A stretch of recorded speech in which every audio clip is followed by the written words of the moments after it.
E aí certamente surgirão divisões que são muito superiores à questão de cada um dos partidos. Há interesses que são absolutamente antagónicos e, portanto, a não ser que... Eu acho que isto, obviamente, não depende só do engenheiro Sócrates.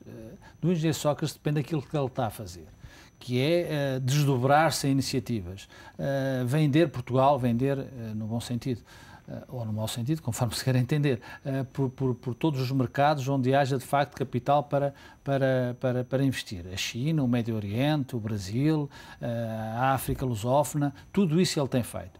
E isso é um esforço apreciável, porque não se pode criticar por ser preso, por ter cão ou por não ter cão. Agora, eu acho é que essa parte está feita, agora não depende só dele, depende obviamente também da pressão dos mercados, depende da execução orçamental, que, como o Bruno disse, há uma coisa aqui que é um bocado difícil de explicar. Como é que a gente não consegue gastar menos? Quer dizer, como é que a gente não consegue baixar a despesa? Quer dizer, isso temos que conseguir. E isso depende, obviamente, não só do Governo, mas depende da Administração Central, da Administração Regional, do buraco da saúde, que de um momento para o outro, com uma alteração. Porquê? Há uma explicação para tudo. Porque alterou-se um projeto que havia do Ministro Correia de Campos para uma política diferente da Ministra Ana Jorge. E, portanto, isso teve consequências práticas nos gastos na saúde. E, portanto, nós estamos perante esse dilema. Agora, isto não depende só do engenheiro Sócrates, mas da parte que depende dele, eu acho que ele fará tudo para se manter no poder. E a esquerda tem isso em consideração, porque a esquerda, quando falo da esquerda, falo do Partido Comunista e do Bloco de Esquerda, tem, obviamente, muito mais interesse com um presidente como Cavaco Silva ter um contraponto no Executivo do que ter, de facto, uma maioria, um governo e um presidente de cor diferente. Bruno, grande parte desta leitura política está obviamente dependente dos resultados económicos em termos globais e sendo Portugal uma economia muito aberta, nomeadamente dentro da zona euro. O que é que se pode esperar para 2011 em termos de contexto, uma vez que para Portugal, de facto, as previsões não são as melhores? De qualquer maneira, há sinais de alguma recuperação por parte de algumas grandes economias. Sim, para Portugal há três fatores que são essenciais nessa questão de contexto e aquilo que o Raul também estava a falar na questão das exportações. E para já temos sinais mistos. Temos um sinal muito positivo, que é a economia alemã, vai este ano crescer novamente acima do que era esperado e, portanto, deverá puxar pela economia europeia. E tendo, obviamente, em conta que a União Europeia é o nosso principal espaço de exportação, um bom comportamento da União Europeia é bom para nós. Era melhor ainda se, obviamente, os alemães percebessem que era melhor aumentar os seus níveis de consumo, porque isso iria posicionar mais as suas exportações, mas essa é aquela velha discussão que até que ponto é que os alemães estão ou não estão a ajudar a Europa a recuperar, mas só pelo facto de crescerem mais, necessariamente haver aqui um caminho que é bom e um ambiente económico numa zona que é fundamental para nós colocarmos os nossos produtos.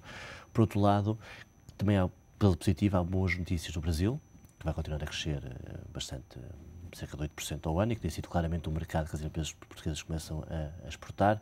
E há outras boas notícias que neste momento não têm sido tão valorizadas, porque são um bocadinho da discussão, mas parece que em Angola os pagamentos começam a estar mais regularizados, porque foi a crise, e o petróleo também está a subir, e portanto está mais dinheiro disponível, e portanto os pagamentos de Angola começam a ser mais normais novamente. E isso é bom porque há muitas empresas portuguesas, de facto, começaram a explorar o mercado angolano, depois assustaram-se quando houve a crise dos pagamentos e que agora pode ser novamente um bom destino para as nossas exportações e, portanto, naquilo que dizia o Raul, que é a importância de termos as exportações como um motor, o único motor disponível para a economia portuguesa neste ano, o ambiente internacional não é assim tão mau. Pela negativa, claramente o petróleo a subir, ajuda na questão angolana, mas prejudica tudo o resto, nomeadamente porque nós sabemos que a nossa balança de pagamentos externa é muito sensível à subida do valor do petróleo, porque há uma grande parte que é a balança energética e, portanto, a subida do petróleo faz automaticamente com que o déficit externo suba e as nossas necessidades de financiamento junto ao exterior continuam a subir e, portanto, aqui vamos ter um impacto negativo. E temos uma outra questão que ainda não se percebeu muito bem, que é a questão do euro. O euro tenta desvalorizar, o que também é bom para as nossas exportações, mas agora, a partir do momento em que se percebeu que as coisas até em Portugal não estão tão más e provavelmente até as coisas podem correr até melhor para Portugal, no que concerne a pedir ajuda externa, o euro começou a subir e a recuperar um bocadinho face ao dólar. Ora, para Portugal era bom que o euro se mantivesse fraco, no sentido de permitir facilitar as nossas exportações e até trazer alguma inflação. Para Portugal não é necessariamente mau, porque alguma inflação ajuda a combater alguns que são os nossos desequilíbrios de competitividade e, portanto, nesse aspecto, desde que seja controlado, obviamente, pode ser aqui pode ser um fator positivo para Portugal. Portanto, temos neste contexto fatores que jogam de forma em sentidos opostos. No final, eu acho que está equilibrado. No final, ou seja, podia ser melhor, mas podia ser muito pior. Portanto, acho que não vai ser por aí que nos vamos queixar. Acho que vai depender na questão das exportações das empresas portuguesas. E na parte interna vai ser muito mal, mas isso é porque já não há espaço para continuar a viver acima de uma coisa que já não era possível. Quer dizer, é preciso perceber que as empresas portuguesas continuam a ser as mais endividadas da zona euro. E, portanto, isto não pode continuar, tendo em conta o seu nível de competitividade. É preciso perceber que, apesar de todo o esforço e toda a recessão, segundo as previsões do Banco de Portugal, o nosso endividamento externo vai continuar a subir este ano. Isto apesar da recessão, porque obviamente há aqui dinâmicas que se mantêm e, portanto, apesar de haver uma recessão, apesar de haver uma contração fortíssima da procura interna, mesmo acreditando que o déficit vai para 4,6%, ainda assim o endividamento externo do país vai continuar a subir. E, portanto, são dinâmicas que têm que se inverter e que vai demorar tempo. A parte das famílias, e só para dar ali uma chega à questão mais política que o Raul falava, eu acho que vai ser aqui um ponto muito importante, porque esta recessão deste ano, de 2011, ao contrário da de 2009, a 2009 foi provocada pelas exportações, no sentido em que foi uma recessão importada, foi quando o mundo implodiu depois da queda do Lehman Brothers, e aí o consumo privado até foi o que foi aguentando a economia portuguesa. Agora é exatamente o oposto, é o branco e o preto, digamos assim. Agora as exportações, em princípio, têm um bom comportamento e é no consumo privado que vai dar a grande queda. E, ao contrário do que as pessoas percebem, não é pelo efeito psicológico, é pelo efeito real, ou seja... As pessoas não têm mesmo. Exatamente, ou seja, não é como na Alemanha, não é que a coisa na Alemanha foi as famílias têm o mesmo rendimento, só que por questões psicológicas disseram, vamos poupar mais. Mas o rendimento é o mesmo, diminuir o consumo e aumentar a poupança. Em Portugal, não. As famílias vão consumir menos porque vão ter menos dinheiro para consumir. Portanto, a taxa de poupança até vai descer. E, portanto, isto significa que as pessoas vão ser mesmo confrontadas com uma chapada no sentido e com um murro que é, chega ao final do mês e, de repente, tem menos dinheiro que tinha antes. E pegando as tuas palavras, Bruno, esse murro e essa chapada começa a chegar agora no primeiro mês, exatamente. Em janeiro. Os funcionários públicos começam a ser hoje pagos, mas a maior parte das empresas paga no final do mês. Por um lado, menos ordenados. Depois há a questão... para muita gente que pesa no orçamento, a questão dos combustíveis, mas também as taxas de juros. As taxas de juros, ainda há pouco vimos, têm vindo a subir nos mercados interbancários e há a questão, obviamente, dos créditos à habitação, que grande parte dos portugueses têm. É uma situação extraordinariamente difícil. Numa altura em que mal parada atinge recordes históricos. Há uma expressão que eu gosto e que se está a juntar. Acho que as famílias portuguesas vão enfrentar o que se chama a tempestade perfeita. Em 2011, ou seja, vão-se juntar várias pequenas tempestades, uma grande tempestade que vai afetar as famílias portuguesas, porque, como estavas a dizer, por um lado vão ter menos rendimentos, se for funcionário público é corte salarial, as famílias normais no privado vão ter menos ordenado no final do mês, porque as tabelas de retenção do IRS vão ser atualizadas tendo em conta os aumentos que estão encapotados no IRS. Tudo o que é prestações sociais, mas é prestações sociais, o bom de família, etc., que é um outro tipo de fonte de rendimento, também vão sofrer cortes, portanto, por aqui há menos rendimento.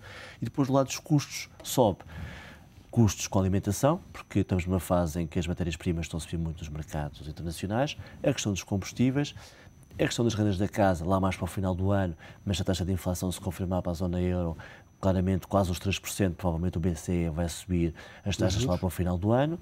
E, portanto, de facto, há aqui uma série de questões que se estão a conjugar e que vão cortar de uma forma bastante acentuada a qualidade de vida das famílias portuguesas. Ora, isto pode agravar um sentimento de contestação social que nós já vivemos, há uma coisa disso no ano passado, e que pode ser grandemente agravado ao longo deste ano, à medida que este sentimento e as famílias forem notando isto.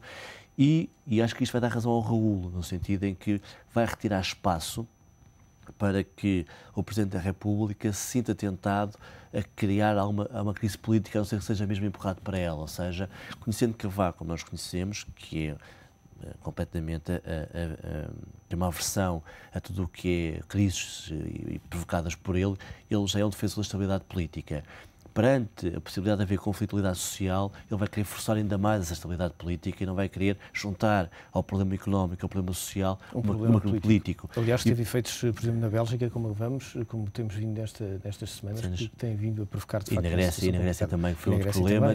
E, portanto, eu acho que é mais um fator que vai, provavelmente, ajudar José Sócrates e que lhe vai dar algum espaço para ele ir lá está, isto partindo do pressuposto que ele vai aguentar no país sem recorrer à ajuda externa, não é? Porque, de facto, de outra forma, eu acho que a última oportunidade para o PSD criar a crise política será provavelmente a votação do Orçamento de Estado para 2012, porque até lá a moção de censura não passará, pelo menos, quer dizer, pelo que estamos a perceber.